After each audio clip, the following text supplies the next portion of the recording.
Welcome to another episode of Out of the Blank Podcast. Mr. Copper, it's a pleasure to have you on the show. Would you like to introduce yourself to everyone out there listening?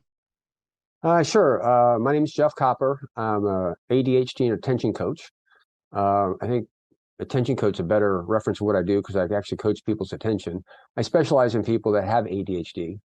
I'm founder of Dig Coaching Practice, which is my website, digcoaching.com. Also have had my own podcast, Ascension Talk Radio, since 2009. And then my video channels, Attention Talk Video on YouTube. And basically, I've been coaching people with executive function impairment since 2007. How'd you get interested with ADHD?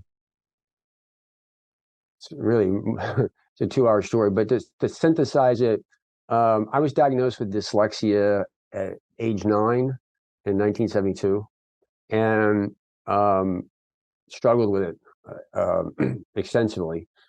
Had lots of tutors and help, and barely got out of high school, really. And I probably wouldn't have gone to college had it not been I was a scholarship athlete.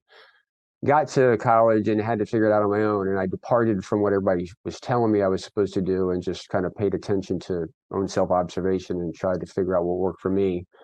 Graduated, got in business world, and long story short, my kids were, I don't know, 6 or 7 years old, and my ex at the time, we had competing careers in as much as we were traveling. And so we decided one of us needed to break that mold. So I stopped with Mr. Mom for a year searching for what to do. And by some coincidence, some life coaching kind of came up. And then a good friend of mine was a psychologist and suggested I get into coaching people with ADHD because I was organized.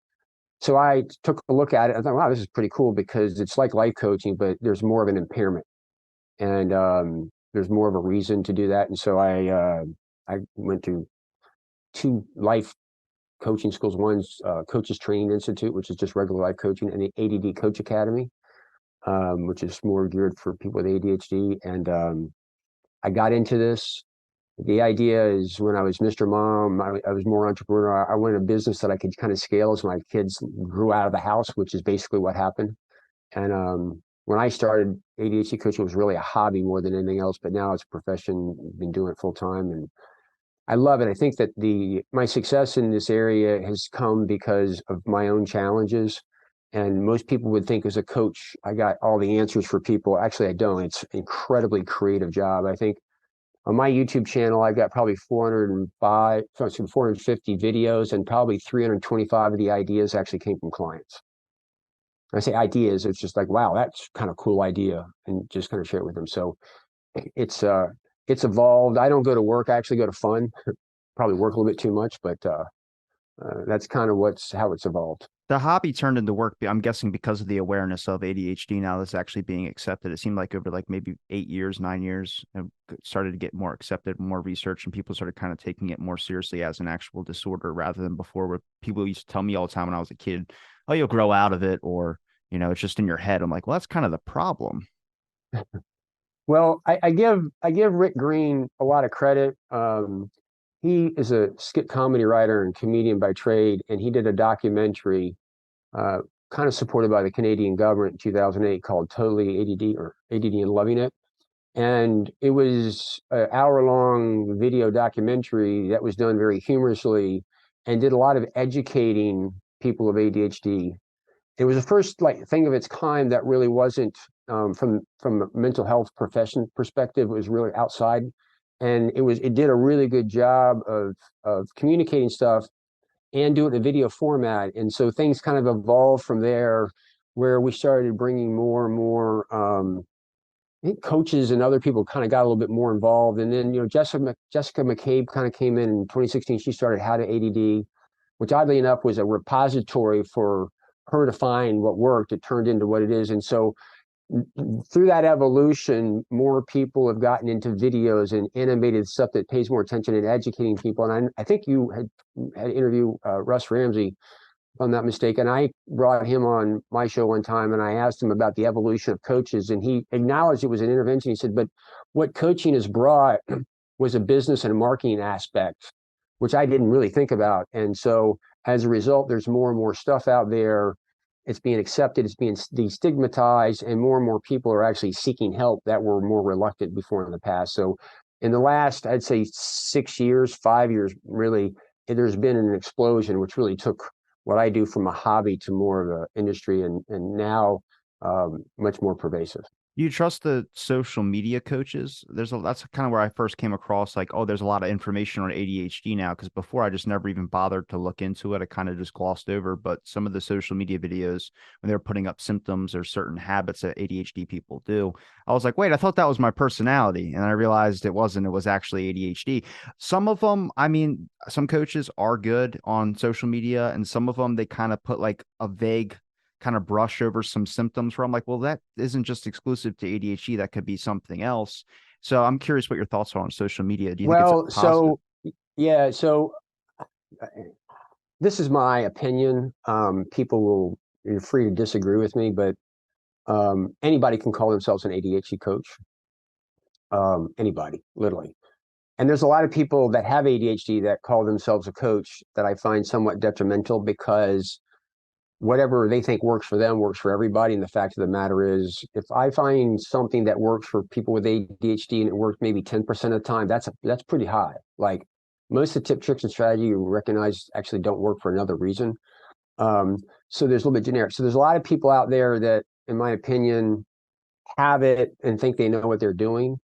The coaches that are, I think, somewhat respectable, or anybody that's on the ADHD coaches organization list, because they have to have gone through coach training and had some type of ADHD background. Or there's another website, the Professional Association of ADHD Coaches. That crowd had to be schooled and pass oral exams, and are dedicated to the profession.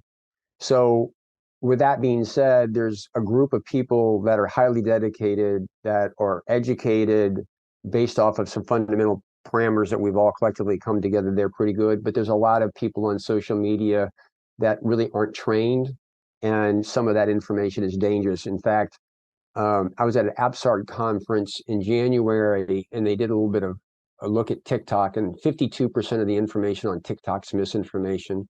27% lived experience, so 20% was actually factual.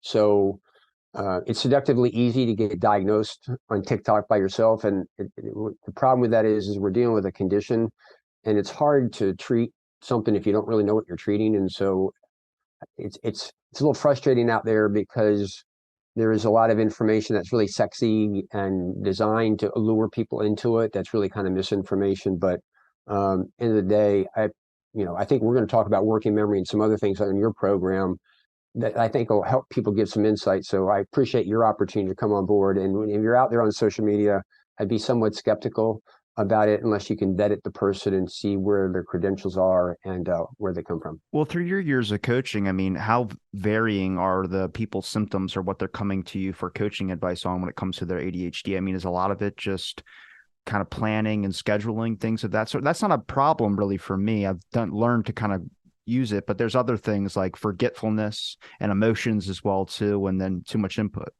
So, right, I did a show a long time ago. There was a guy named Dan Pruitt out of Atlanta, and we were back in the DSM-4 manual. There were three different kinds of ADHD. There's inattentive, hyperactive, and combined type. And he went through the mathematical calculation of all the possible combination of symptoms that could get you the diagnosis. And I think there was over 18,000. Yeah. And we did the show. And we were like, well, I got number 445, and I got 13. And that number didn't take into consideration coexisting conditions and severity. So the moral of the story is, once you've seen somebody with ADHD, you've seen somebody with ADHD. There's no one version of it.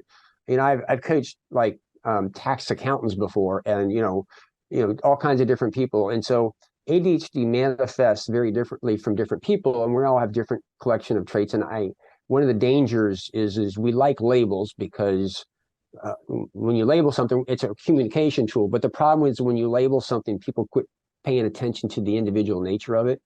So the moral of the story is too many people out there are looking at everybody to have one version of ADHD or not. You might be very organized. Some of the people I've coached, they're really, really good on time. Others are not. It just depends on the person. Where I come from is ADHD is really more of an executive functioning impairment. Um, and most people don't know what that is, or really kind of how it works. But how how your behavior manifests is basically on how those individual mind tools interact. You might have an area like you might not struggle as much with emotional self-regulation, which would manifest behaviorally as one, and other people can have more struggles with that, which have some impact. So again, it's this eclectic mix of stuff that creates that variability. Now, when we talk about executive functions, could you maybe describe some similar executive functions just for anybody out there listening that might not know what executive functions are? Um, People speak of executive functions in terms of outcome. It's very confusing. A plan, you need to use your executive functions to produce a plan. But executive functions are a collection of mind tools. I subscribe to Dr. Barkley's model of them. I think his model is incredibly brilliant. He defines executive functions. There's self-awareness. There's emotional self-regulation. Human beings actually can change emotions consciously. If you're in a frustration state, you can actually calm yourself down and change emotions. Most animals can't do that. Self-restraint. If you're self-aware and you can downregulate your emotions and restrain yourself collectively, that's self-regulation. Then there's visual imagery. You have the ability to kind of simulate a picture in your mind of the past or the future. Nonverbal working memory, which is basically self-talk. And then there's playing with information in your mind. Collectively, when we use visual imagery, self-talk, and play with information, that's actually thinking towards a goal, trying to accomplish something. So Dr. Barkley's model defines all of those as a noun. I do a lot of, we'll probably get into a little bit just talking about those things as a verb. There's other executive function models out there. Dr. Thomas Brown's got one, and some others do. I don't care for those models as much because it commingles emotions with different executive functions. So like, I think one of Dr. Brown's models, it's like task initiation. For me, that's really a working memory issue. And there's a emotional issue, like emotional self-regulation can have an issue with regard to working memory, so they kind of conflict each other. But for the most part, I like Dr. Barkley's model because it's a lot cleaner model. It's a lot easier to explain and understand. But it's those tools that you use in your mind individually and collectively to produce a plan or to manage time. And so executive functions we look at as an outcome, but it's the use of those different tools that actually produce that plan. You mentioned non-working memories, kind of like self-talk. Does that mean like what are some issues that come from having a neglect in working memory, like some complications? That's just processing, like being able Well, to schedule plan or let's do a little exercise because we're talking about working memory.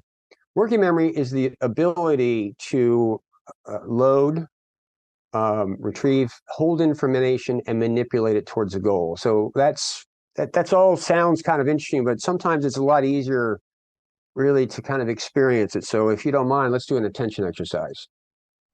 Ready? sure, Your game? I guess. All right. In a minute, I'm going to say 6 words slowly. Please don't write them down. If you feel the urge to say any of these words out loud, please don't. So after I say the words, I'm going to be quiet. And when I'm done, I'm going to wait and I need you to repeat them back to me in alphabetical order. Oh God. You ready? Yep. Igloo, teacher, zebra, kangaroo, bumblebee, hippopotamus.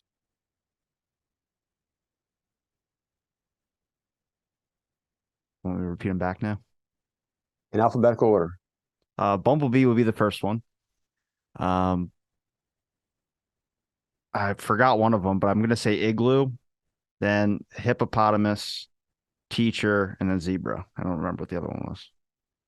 Hey, you forgot kangaroo and you got hippopotamus and igloo reversed. Doesn't really matter. What I want you to I notice failed. is that you didn't fail, but I put you in the simulation so we can begin to understand what working memory is. What you did is you had to load those 6 words in your mind, kind of put them in your prefrontal cortex.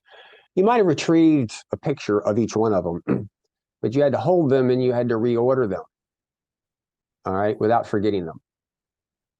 That's basically thinking inside your head towards the goal. That's impaired with people with ADHD.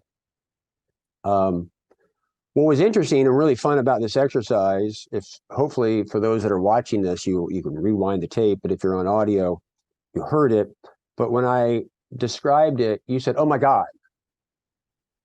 That was an emotional reaction that you had. It was a reflexive emotional reaction. So thinking inside your head towards a goal is you use your working memory to do that, visual imagery, self-talk, and playing with that information to order those. That's basically organization. Reflexively, that was difficult for you, so you had emotional reaction to escape. Sometimes I'll give that exercise to people and they won't even try.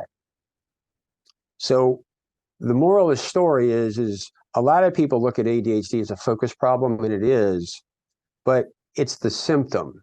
Often when thinking is too difficult, people have a reflexive emotional reaction to escape that difficulty. So they go do something else, like go to social media or whatever.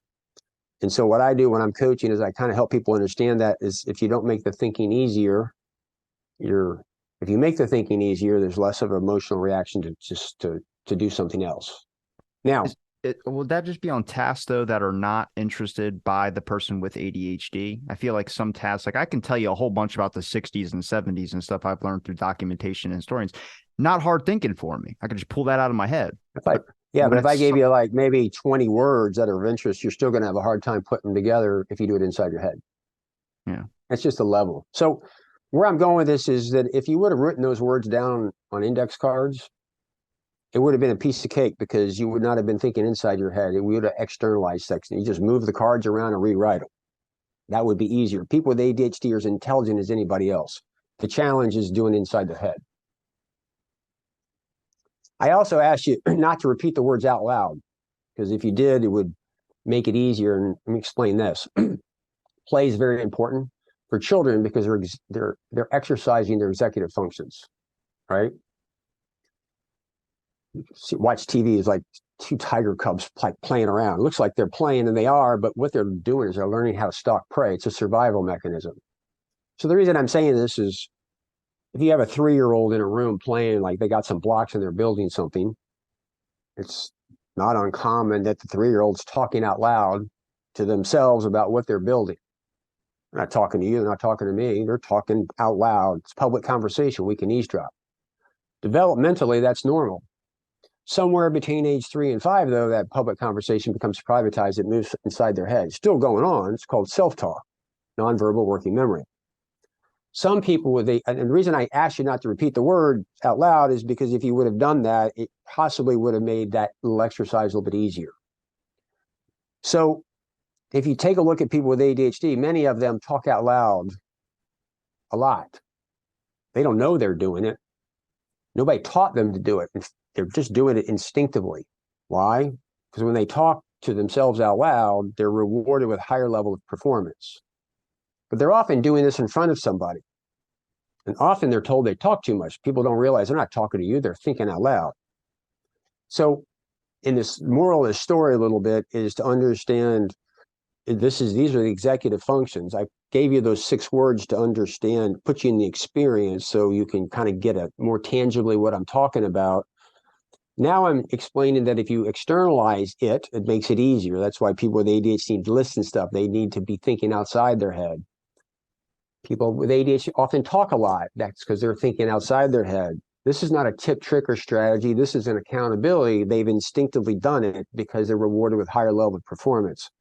They don't know that. So I do a lot of coaching for the people that talk out loud a lot. We call them verbal processors. And when they begin to realize that, then hey, can I talk out loud? So let's take this back to where you are.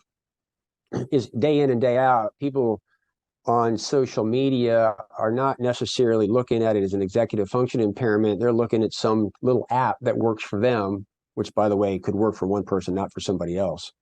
But we go back to this is fundamentally what the impairment is about. It's much more thinking impairment than people realize, and they escape. Now, you might have a stronger visual imagery, more difficulty with nonverbal working memory or vice versa. So how it manifests is different from other people, which gets that variability. But essentially, this working memory of thinking inside ahead towards a goal is a bigger part of the impairment that most people don't pay attention to. Yeah, I mean, I'm more probably a visual learner. I usually don't use social media a whole lot. I kind of just post and ghost only because it is too much. There's an addictive property that kind of falls with that, especially for my ADHD. I kind of noticed it was bad, but I'm curious from any of your clients if they've learned tricks on their own and not knowing that they were doing small tricks to help improve their working memory on their own. Well, I'm not saying that they were improving their working memory, they're compensating for it. Like as I tell people, let's say your working memories function at the 20th percentile and you go that I'm sure there's some game or computer program that can help you with it. Let's say you get to the 30th percentile, that's a 50% improvement, but you're still way below average. If you're working at something at the 90th percentile and you can get to the 99th percentile, that's a 10% improvement. You're going from good to Olympic gold. So my point in that is I don't really help people improve their working memory. It's impaired. What I do is help them compensate for it and help them understand that they need to begin to externalize thinking and in different ways. Sometimes it's simple as calling somebody up and say, you got a minute, can I talk out loud or can I bounce my logic off of you? Or like, give me a second while I get to my point. You're not changing anything. You're just realizing is that you got to verbalize that stuff to kind of make it easier for you to think. Yeah, but that doesn't really work in the society that we kind of live in. It seems like a lot of people aren't willing to compensate for that person that might need the extra or bringing out that, like you mentioned, some people aren't aware that they're not just talking too much. It might just be talking aloud to make sure that it sinks in. Yeah, so this is this is where you have executive functions that are in conflict. So number one, self-awareness is an executive function. To be self-aware, you got to look at yourself as you are, not how you want to be. That's threatening. It's uncomfortable. Emotionally, when you're threatened, people with ADHD reflexively fight back. So many people with ADHD are not very self-aware, all right, because emotionally they're fighting it. So you have two executive functions, self-awareness and emotional self-regulation, that are fighting each other. They're in conflict. They're preventing. You need one for the other and the other for the other. As I say, there's a lot of people that know a lot about ADHD, but they suffer. The ones that really do well are the ones that know a lot, but they accept it. They own it. So where I'm going with this is we have a society that is moving more digitally, and the ability to collaborate, talk out loud is shrinking.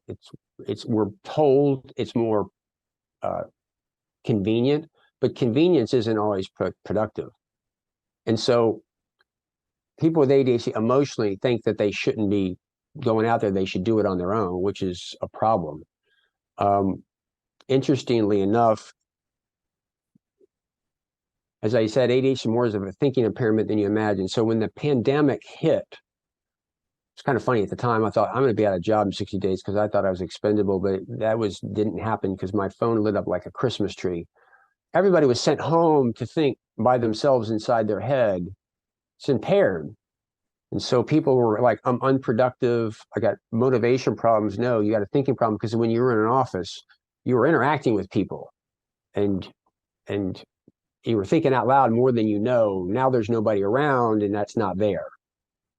And just to kind of give you guys a little bit of a notion of this, and this is why like anyway, I like what I do, but so most people don't realize that probably 75-80% of procrastination is rooted in ambiguity.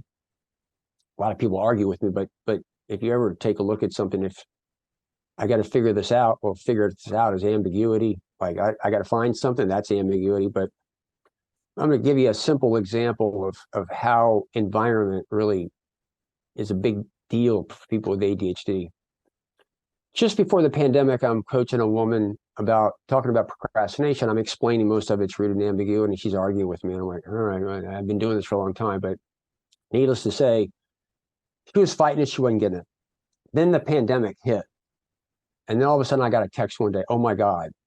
Basically, she was at her desk at home, realizing that she was on her computer and she was doing something. I don't remember what it was, but there was a procedural step of something. In that moment, she recognized that when she was in the office, she would lean over to a coworker and ask them about it, have an answer within 2 seconds, and be right back to work. Well, today she didn't have a coworker, so she instant messaged them, right? sat there for a little bit, didn't know if the person was at the desk on vacation or even looking at that stuff, went up to go get a cup of coffee and never went back. The point of this is even though you might be in a room and you might lean over and ask a question within 2 seconds, you'd be back on task. Now, that's removing ambiguity. Now, we talked about the fact that there was probably in the company's intranet a resource where it was, but she didn't know how to find it. My point in this is a thinking impairment. I got to think, I got to figure out where this is or whatever that's there. Having somebody to lean over and collaborate with to get an answer, or you're going online and you're applying for something, there's a question or a word that you don't understand what it is, and get collaboration, some feedback from somebody else. That's the difference between finishing the application and leaving and never coming back to it.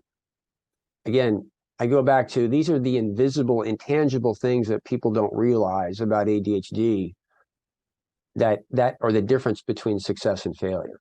Make sense? Yeah. Do you find at least a lot of people, especially when we talk about ADHD, that they find that the people that embrace it and kind of use it to their benefit or try and, use it as like a title, I would say, I try and embrace it. I try and make people aware about it, be an advocate for it.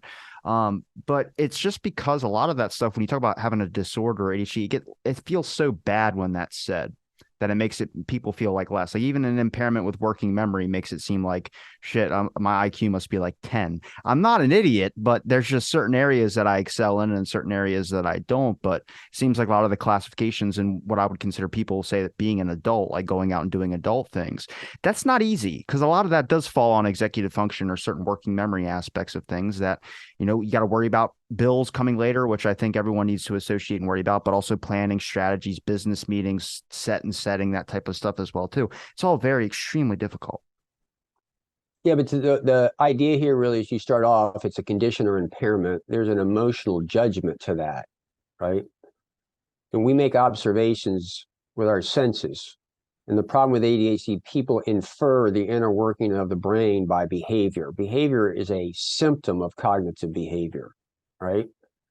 As I tell people, if your working memory is impaired, it's a legitimate reason why you're not doing that, but people don't understand it because they can't see it. Now, you're looking at me, you didn't acknowledge that I have a visual impairment, right? I'm wearing glasses, I can't read without them. That's an impairment. You guys can see that, right?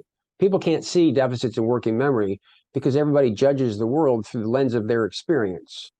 So that's what makes this all kind of crazy, is because in our world, if you can't see it, touch it, smell it with your senses, then it doesn't exist. As an aside, this is not a commercial. I've developed a program called Cognitive Ergonomics from the Inside Out, and it's something called Attention Scope to try to make this stuff more concrete and visible for people. That exercise I put you through with the 6 words, one of them to help people actually put them in an experience to break it down individually to understand what's going on. But the point really is it is an impairment. I have a visual impairment. People have diabetes. I have a high blood pressure. We all have impairments. The idea is that you need to do something with it. And there's an emotional resistance for people to get that because they want to be like everybody else. But the bigger picture is society's just ignorant. I get people all the time coming on my YouTube channel saying ADHD doesn't exist. I'm like, Ava Green once said, she didn't think her husband should take medications. Finally, she realized her beliefs didn't trump her husband's experience and said, well, if it works for you, it does. So again, there's a lot tied up into this. If you're listening to this podcast, you might want to go back and listen to it a couple of times because I'm covering a lot of material very quickly. But hopefully it's kind of helping people kind of get a hand around ADHD in kind of a different way than what you see out in social media. Do you think it's going to be bigger complications for people with ADHD when it comes to society? Just kind of fitting in. I mean, you mentioned technology and kind of the expansion of that, but also if you tell someone that you just can't pay attention, people receive that as you just don't care, and that's not what that is at all. They might care in a different way or do it at home. I tend to do a lot of my best work when nobody's hovering over me and I'm by myself, but it is what you were saying. It's like an invisible illness a little bit. It's inside you, so people can't see it and they can't. Yeah. So you're like, I'm not. Your language right now is kind of reflexive because it's there. Because you were saying when you can't focus. Well, you can focus. ADHD is an executive function impairment. Self-regulation is one of them. We look at it and say it's a deficit of attention. It's not. Kids with ADHD can play computer games for hours on end. Their issue is not focusing. Their issue is stopping. Or an adult that gets on the internet at 8 o'clock at night before you know it's 4 o'clock in the morning. It's not a focus issue of a deficit. In that situation, they can't stop themselves. Goes back to, if ADHD is a thinking impairment, we judge it based off, are they doing what I want them to do or not, right? So I use that as an example. You asked a question. My working memory is evaporated. I'm trying to I remember. was saying about the advancement with society. I Yeah, mean, it's yeah. only going to So fade. Yeah. the yeah, the problem with society is right now there's this huge emphasis on what seems to be kind of convenient, which is a misnomer. It's kind of complicated to explain, but um, working memory require. Okay, I'll try to explain it. So I'm old. I'm 60 years old. I went to college back in the dinosaur ages, and I was in college, and I would have a book, and I would highlight. Actually, what I would do is I'd buy books that were used that were already highlighted. So if I had notes from a class and I'm trying to reconcile the two, I'd have a table and I would look over at the book, and the highlighted area is important. So that would be my target. I would just read the highlighted area. I wouldn't have to read the paragraph to find that highlighted area. I could just go right to it. Then my eyes would move over to my notes and I could compare some words on 2 pages really simply. On a computer, you have some copy. You can't really highlight it very well. So you've got to read it to figure out what you're looking for. Read it. Then I got to hit something to another screen of sorts, whether it's PowerPoint, a browser. Then I've got to scroll to find whatever I'm going to compare it to. Now, remember, I gave you 6 words to repeat back to me in alphabetical order. You forgot one word and you got hippopotamus and igloo reversed. While you have all these instructions trying to find what you're looking for, what you originally evaporated, you can't, it just escapes. So now you got to go back. Well, that's fucking hard and frustrating. So what happens is you escape. Where I'm going with this is these tools that we're told we're supposed to use for people with ADHD. You already have a taxed working memory. It's making the impairment worse. You're being driven to use things that are more difficult, and everybody acts like this is invisible, right? Yeah. So more and more, this stuff is taking place. And as I say to people, you have to remember it's convenient for society if you do it their way. I like paper bills. They come to me in the mail. I don't have to go get them. I open it up. I look at my bank statement. It's really easy for me to manage it. Online, I got to go hit username, password. I got to go. I got to remember all this stuff. It's a lot of work for me to do that. A bill comes in. I put it down on the table. Once a month, I go in. I pay it. But the financial institutions, well, they don't want me to take paper. They want me to go green. In fact, they're going to bully me. Like, don't you want to go green? Like make me feel negative, less than them because I'm not like it. Why? Because it's in their self-interest to make me feel bad to do it their way. And so, yeah, there's a lot of problems with society.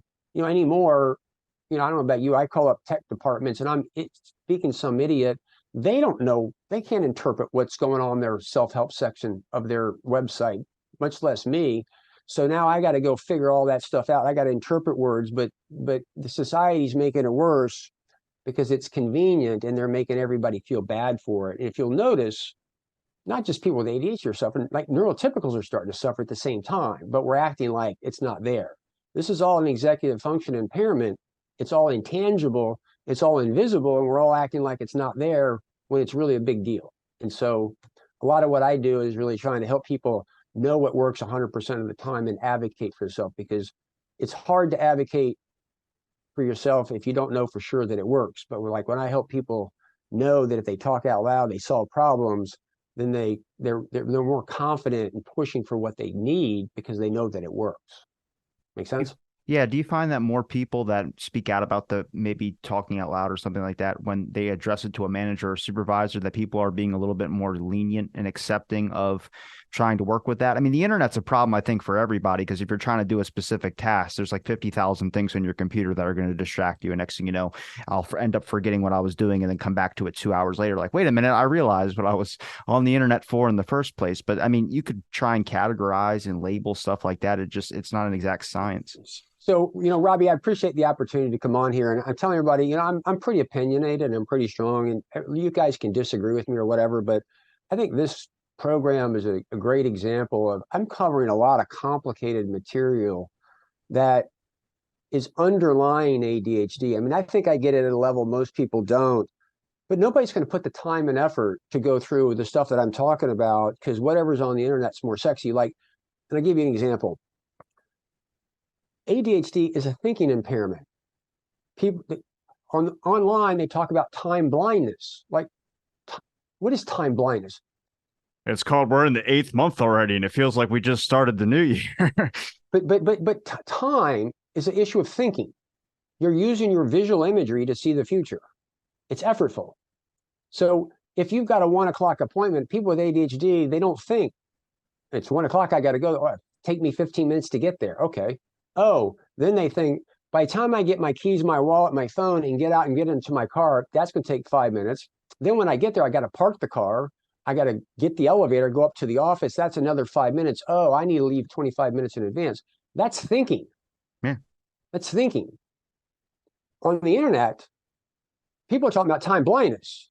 They're not talking about it as a thinking impairment. The issue really is if you're sitting there thinking it's a time issue, like the watch is going to do it for you, you're not paying attention to the right thing. You're not actually realizing it. You're not engaging in the thinking process. That's why I have a bunch of like just graphics. Are you drowning in the sea of strategies?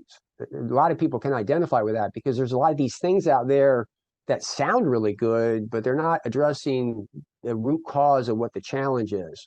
So going back to the point is that ADHD is kind of complicated. In our world, people don't have the attention span. It's a lot easier to go see some video on TikTok and identify with that, or like, oh my God, I got rejection sensitivity, and look around and they're rejected from everything. They feel good and validated about it, but I'm not so sure how that helps their world like the next day, if that makes sense. Yeah, I mean, well, realizing they have the issue, but then what's the fix to that? There's no fix. They never give you a fix. So part of the world, and the other thing too, is with ADHD. I mean, this gets kind of complicated, but people with ADHD, they don't want to think that difficult. So they want what they want to work. Back up. If you watch infomercials on Sunday morning about weight loss, there's what you need, there's what you want, and marketers will tell you people don't buy what you need, they buy what they want. And I would argue, no, they buy what they want to work. Even though it doesn't work, they want it to work, and that's what they sell you. So, one of the challenges about ADHD is how do you get information to people? Because they want it to be simple, quick fix, only 5 things, 5 minutes a day. ADHD is a 24/7 impairment. It's not that easy, but they want it to be that easy. And if you're helping them, sometimes it's hard to get the message to them because it's really easy to jump on TikTok or here's the 3 things that I need to do that are going to change my life. It goes back to the original point of that it's an impairment, it's invisible, it's more complicated than most people realize, and most people don't give it the respect that it's due in order to really kind of manage. No, I bring people on here for the perspective. I think it helps me understand more and trust you more as a person. That's why I asked a couple of people if they have ADHD, because I trust you more if you had it, only because you're going to care more about learning about it and trying to understand it more than someone who might not. But like only one conversation, I respect him. I had a great conversation with, but Steve Farrone, I think his last name is, I might be saying his name wrong. When he mentioned about getting out of the car, we're more likely to get out of the car and, get angry at like a stoplight. I was like, be careful how we say that though, because it can kind of be very like we're aggressive and we need to be on control or on lockdown or something like that. When you start talking about it being like there's a disconnect there with the public on the perception of that. And it's like, look, I have those thoughts. I think everyone gets mad at a stoplight, but I'm not going to get out with a golf club or anything and freak out about it. But we need to kind of talk about like, it is something that is an impairment, but it doesn't mean like I don't need special treatment. I don't think a whole lot of, maybe extra time on a test would help, but not like being like, with a helper beside me the whole time, like guiding me through things. And that's like from some of these people I've talked to about ADHD, it seems like they understand the science of it, but they don't fully understand the experience part.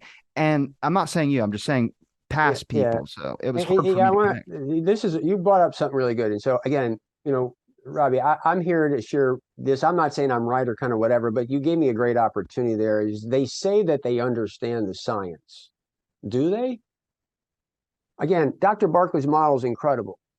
Emotional regulation is an impairment. It's a characteristic, right? Out of a car is a negative manifestation. It's almost like they have emotion, but you're throwing gasoline on the fire so you can think of rage. That's the negative side. But there's a positive side to this. Some people with ADHD, when they're passionate about something, it's like passion on fire. I've seen people, they're so, I mean, they're so jacked up. People just drop and start falling. Like this guy, like, wow. I mean, they're so motivated and so inspired by people. It's the same characteristic. It's just manifesting in a different environment. The idea is you want to control it in those more negative situations, but sometimes you want to let the horses run. That's where I don't like this notion that ADHD is a gift simply because if we call it a gift, then nobody needs some accommodations. It creates a problem. But there's sometimes where and there's some environments where it's not necessarily a bad thing. And so I'm going back to, if you understand the underlying root of ADHD as an executive function impairment, and you understand emotional dysregulation is one of them, you can see how it can manifest negatively maybe on the road. We need to understand that. We don't need to crucify it, but there's another side of it, where's the passion side of it that can be very, very useful. Again, it's not a good thing or a bad thing. It's a asset or liability depending on the environment which it manifests. Make sense? Yeah, kind of like, I mean, natural curiosity, I would say, is probably my benefit of just wondering more and going out that way. But some people would see that as like they don't really analyze it as curiosity. Like for instance, I do a show with them. It's 1,500 episodes, but it's any political. I don't care about your politics. I care about you as a person. People don't see that. They see, oh, you had a Trump supporter on, or you had a Biden supporter on. I'm like, what are you looking at? They have a name, like call them by their, but people don't see that. They just see kind of the title or what they pick out of the person or maybe their view on things, which is something that slips me all the time. I kind of just am interested in having the conversation with you and what we can talk about. But I would consider that a benefit, but then there's things out there like people consider ADHD superpowers, and a lot of them I don't consider superpowers. I think hyperfocus is really, really good. I can get really like constantly work on something and make it like I can just make it good, like painting, for instance. Amazing. Bob Ross at 1 o'clock in the morning. Let me tell you, he could teach you some things. But then there's the kind of the hyper fixation that comes with it, where there'll be like times I'm at work and I'm like, all I want to do and all I can think about is going home and finishing that painting. And now my work doesn't matter. Only thing that matters is that. So there's the negative side to it. And so if if you understand your ADHD and if you manage it, like today, we're taping this on a Friday. Friday is my project day. I don't take coaching clients on Friday. These are times where I can sit down and I can get hyper focused on something that's intentional, right? Well, other people can get hyper focused on something at the wrong time in a business environment. I specifically make Fridays my day to focus on certain things so I don't get caught up during the week, right? One situation that fixation on the wrong things is really negative. The fact that I understand it, I'm doing it, I'm managing it, it's more of a positive.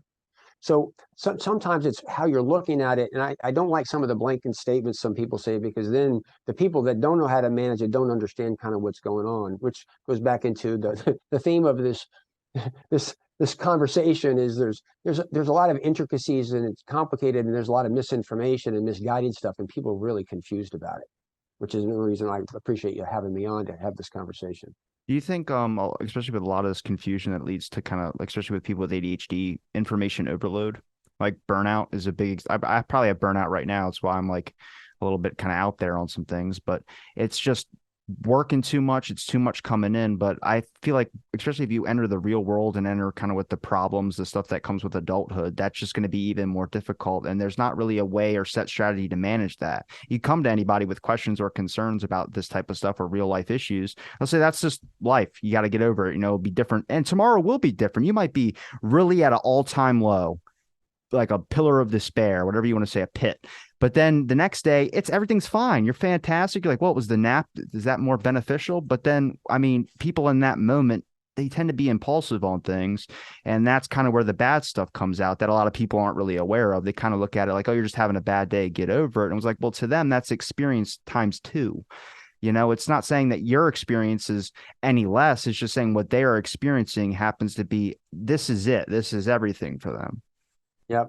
It's our world is getting a lot more complicated every single day, and it's becoming more overwhelming because it requires a lot more thinking, and it's really more impaired on people with ADHD. Again, it's actually catching up to neurotypicals too, but it's kind of funny because it's overwhelming because I mean, Chat GPT is not even a year old It's yet, right? scary. And it's scary. It's all over the place. Now, sometimes you sit there, hey, wow, there's a great thing for this, but there's also the negative side. And how do you deal with it? How do you, again, our world sometimes I think it's taken on a life of its own. And, and it's difficult. So at the end of the day, all you can do is understand yourself and kind of control yourself within that environment. And it takes a lot of my one of my things I tell people is quit. If you got ADHD, you might try, like somebody has an idea, try it, but don't get caught up in the gimmicks because you'll chase the gimmicks forever and not really solve the problem. Sometimes you have to sit down and like understand the condition and kind of, as I tell people, it's about problem solving, not just tips, tricks, and strategies, which is a whole nother conversation. But needless to say is don't, it's not an easy impairment. Don't think that there's this one thing out there that's eluded everybody. It's like, it takes a lot of work. Well, you got to embrace kind of the out of the box thinking that a lot of people tend to come with. Like I have so many people tell me that's not how you do it. And I'm like, it'll get done. And you'll probably be surprised about how fast it usually gets done. But then they go, I never would have thought it worked that way. I'm like, I don't know. I just see it a little bit differently. But if it works for me, you might as well work with it. I was talking to somebody the other day, actually my son, he's in a job and he's having to do some procedural manner and like, it's just tedious pain in the ass where you're doing something on the interline. He said, you know what you do? Just put a video camera over your shoulder, point it at your screen and talk to yourself about what you're doing, have it transcribed. There's your manual. Like, because you're going through it. If you've got to sit there and project it and write it all out, it's more difficult cognitively. But if you sit there and say it while you're doing it, just record it, it's relatively easy. And it was kind of funny because you talk about out of the box. Well, is that out of the box or is it just sitting down and saying, what's this task? What's an easier way of doing it? Like little things like that can make a world of difference for people with ADHD. You have people that I guess I would say if they needed help, would you push them towards medication a little bit? Like I know people always mention Adderall. It seems like that's a very controversial take on certain medications. I haven't taken it just because I'm 25 and I haven't, I went this far without it. So I'm trying to figure out how I can make it a part of me if it is a part of me and try and use it to my benefit. But I don't shame people who want to use medication. I've thought about using it if it actually helps. I'm just saying I'm trying to find something that's inclusive for everyone because I know some Yeah, people out there are so against it. I like this question. You ever take aspirin? Uh, I try not to, but I've taken When you it do it, why do you take it? to get rid of the headache. Yeah. Got high blood pressure. Should you take high blood pressure medication? Yeah, Insulin? yeah. You take medications for a simple reason. Is my quality of life long term better? Yes or no? If it's no, don't take it. If it's yes, consider taking it. That's the sole reason. The problem that I have is that there's no people just jump to conclusions like I want substance. I'm like, well, there's long-term implications. I mean, I get adults that are 35 years old call me up, and it's a shame because they spent a whole life. Stop that. Sit down. Would you quit fidgeting? Those are like little negatives. You do that every single day to a kid over a long period of time, it's going to create a self-esteem problem. There's a negative long-term effect. I mean, I can help them understand what's going on, but they still have this emotional type thing. So there's long-term negative effects to not taking medications. There's potential long-term effects if you do take them. I've interviewed people on that, and I'm not a physician, but there are negative impacts for some people. I'm not so sure it's as big as it's made out to be. Because, by the way, a couple of years ago, I wanted to do an interview and say, are ADHD meds addictive or not? You know how hard it is to get somebody to talk about that? You can't get a pharmaceutical company because there's a conflict of interest. You can't get a physician to do it. A coach can't do it because they don't have the authority. I'm like, who can actually speak to this? I finally found an Ivy League professor that got on and actually said it, right? But it's hard to get sometimes to speak the truth. By the way, it is an abused drug, like just like I have cocaine. friends that sell it like crazy, and some people even snort it. So it's like, it's pretty rough. So it is an abused drug. Can it create a dependency? Well, I depend on my glasses. Like it helps me read. So yeah, it can create a dependency if for certain levels of performance. I mean, I think that's an obvious thing. Am I dependent on my high blood pressure, my thyroid? Yes, I am. Is it addictive? Take ADHD medications for a while, go off. It's like coffee. Like you'll be hungry the next day, you'll sleep a lot for 2 days, but it's not like you got to go through 30 days of rehab, right? Now, there's some people with ADHD that abuse it to an extreme and can kill them, but that's an abuse issue. So anyway, going back to some of these things are really difficult because you can't get the truth because there's always a conflict of interest. And so as I tell people, medication, if if it improves your quality of life long term, I would encourage you to take it. If it doesn't, don't. Some people can can function. I mean, there's some people that can self-medicate with exercise. A lot of people do that. I do And you 6 hours of can, cardio, man. I'm telling you, it yeah. works. John Rady, I was interviewing him one time because of my athletic career. He goes, if we could put exercise in a pill, it'd be the ADHD drug of the century. I mean, it solves a lot of issues. But the medication thing is, I'm not pro-med, but I'm anti-suffering. And all too often people demonize it and don't realize at the end of the day is your better quality of life better long-term? Yes or no? If it is, consider taking it. If it's not, probably wouldn't want to do it. Yeah, I think I'm in the same boat. Like I said, I don't demonize medication. I understand people want to use it or people don't. I've just seen from my friends' experiences and things of that sort that it seems like, I don't know, for me, it's just not my path, but maybe one day. But every person I've talked to about ADHD has been like, take the Adderall, it works, take the Adderall, take this, take that. And I'm like, well, you're not really answering my question. It's kind of like I'm asking you about attention. You're just like, take the Adderall. I'm like, I get that. But, I want to also try and find a different way that Well, works. you're trying to get an education for you to make your own individual decision, and that's the way you should do it. I mean, the thing is you should be educated because you have to make your decision. Don't let somebody else make it for you because your experience is your experience. I mean, to me, you're doing it the right way. I mean, if you choose to and you live with it, there's nothing wrong with that. Why do people think ADHD is not a real disorder? Is that like older generation? I had someone who's like a kind of a friend. He was on my show and he talked about it. I'm just sitting there kind of like, I don't believe this, but I'm willing to hear the perspective. That's the best thing I can do.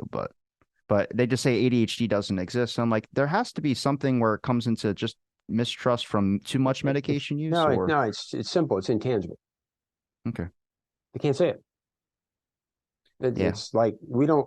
Again, we make observations with our senses, aided by some type of technology. When it comes to ADHD, there's, I mean, earlier I don't want to get into it a lot because it's not saying I have this thing called attention scope that I'm using to bring intangibility to it. But at the end of the day, we're inferring the inner workings of the brain based off of behavior. Behavior is a symptom of cognitive behavior. Just because you're wiping your nose, like, well, the reason is you got strep throat. I mean, too many people are inferring the inner workings of the brain based off of moral judgment. They have no fact. It's just their emotional response to it. That's actually human nature. It takes self-awareness for people to actually admit that they're ignorant. They don't realize it because they're convinced that they're right when they have no idea what they're talking about. It's just human nature. I mean, we talked about social media in the beginning. We talked about a bunch of finding information online, but sorting through that information as well too. I mean, obviously I'm going to reach out to someone if I see something and ask questions about it, but a lot of that information there, I mean, I have friends that do a little bit of reading. I've had a manager that is very good at looking up ADHD and finding ways to work with me, and certain things she gets right and certain things I don't really have that I guess she must have read, so it doesn't really work. But it's small steps like that. I think raising awareness, and what you're doing coming on my podcast and talking about it as well too, is raising awareness. But it doesn't take much. And I would just think people, I mean, if you really work with, like, someone tells me they have something, I'm going to research into it just so I can better equip myself to help out that person to make it easier on them. That's not a big thing. That's not a big ask. It doesn't deserve a pat on the back, but that's what a lot of people should be doing as well too. And I think some of the internet and some of social media kind of should be directing people towards that, not trying to just being like, hey, there's this, diagnose yourself. I'm like, hang on a second. Let's just look at the info and see if we can find something that works with someone. Yeah. Agreed. It's getting good information is not an easy thing to do, but there's a lot of misinformation out there, and a lot of people are again treating the symptoms. But again, I'm grateful to come on so I could kind of share a little bit. Think of this as more of an executive function impairment, not so much of a focusing issue, and that thinking actually is difficult for people inside their head. So whenever you have a problem, if you just sit there and say, "How can I make thinking easier?" Like videotape what I'm doing and talk to myself so that I don't have to do it, like things like that. That mindset can really be helpful. You're telling me I forgot kangaroo. So, but Mr. Copper, I appreciate the time you gave me to talk on my show. Is there a place where people can find your links? Digcoaching.com. You go there, you can access my podcast, my YouTube channel. I speak regularly. There's a whole archives, that type of stuff. There's all kinds of stuff there. Just digcoaching.com. You can find what you need. And I will link those links in the description. It's been a pleasure chatting with you. And thanks everybody for listening to this episode of Out of the Blank Podcast.